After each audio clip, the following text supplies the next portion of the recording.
ہم نے کہا یہاں بات سمجھنا، دو مسئلے ہیں۔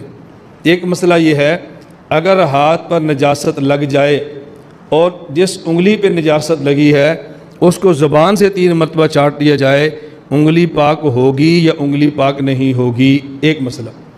دوسرا مسئلہ، انگلی پر نجاست لگی ہو تو کیا اس نجاست کو زبان سے چاٹنا جائز ہے یا جائز نہیں؟ اس کو پاک زبان سے کرنا چاہیے تھوک سے، یا اس کو پاک پانی سے کرنا چاہیے، یہ مسئلہ الگ ہے۔ اب غیر مقلدین جس مسئلے کی مخالفت کرتے ہیں تو ہمارا سوال یہ ہے کہ یہاں 2 مسئلے ہیں، تمہیں کون سے مسئلے سے اختلاف ہے؟ اگر تمہیں اس مسئلے سے اختلاف ہے اس عبارت کے اس حصے سے کہ اگر ہاتھ پہ نجاست لگی ہو اور 3 دفعہ چاٹیں تو ہاتھ پاک ہو جاتا ہے، اگر تم یہ مسئلہ نہیں مانتے، اس مسئلے میں ہمارے پاس دلائل موجود ہیں۔ صحیح بخاری، حضرت امام بخاری باب قائم کرتے ہیں، باب حل تصلی المرأة فی ثوب حاضت فی، کہ عورت کو اگر ماہواری کا جس کپڑے میں خون آیا کیا اسی کپڑے میں نماز پڑھ سکتی ہے کہ نہیں؟ اور دلیل پیش کی ہے، امی عائشہ رضی اللہ تعالیٰ عنہ فرماتی، ما کان لإحدانا الا ثوب واحد، ہمارے پاس ایک کپڑا ہوتا تھا، مدینہ منورہ میں صحابیات کے پاس ایک کپڑا ہوتا تھا، تحیض فیہ، اسی میں ان کا ماہواری کا خون آتا، فَإِذَا أَصَابُ شَيْءٌ مِّن دَمٍ، جب ان کے کپڑے کو ماہواری کا خون لگ جاتا، قالت بِرِيقِهَا فَمَسَعَتْهُ بِظُفْرِهَا، تو وہ اپنے تھوک سے اس کپڑے کو صاف کرتی اور خون سے کھرچ دیتی اور اسی کپڑے کے اندر نماز پڑھ لیتی۔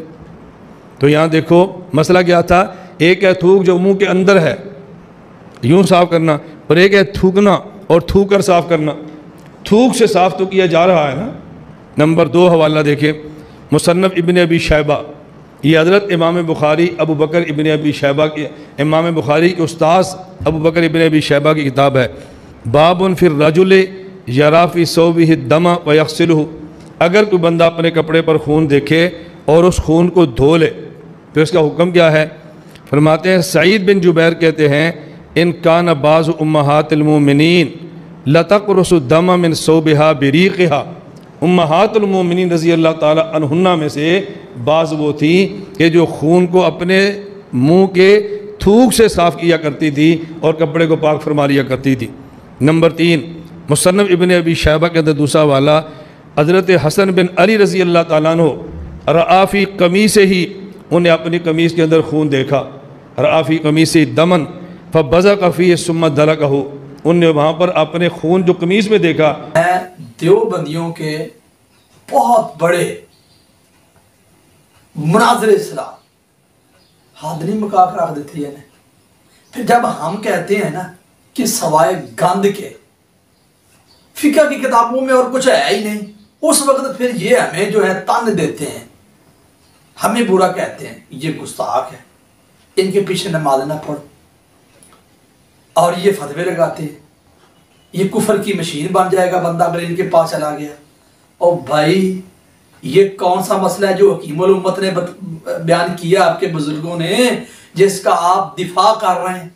اور نجاست نو انگلا دے نال چٹنا، ٹھیک ہے، اور منہ جس کا اندر گندا ہوگا نا،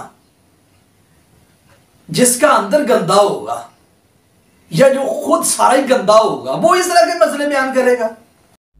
بسم اللہ الرحمن الرحیم۔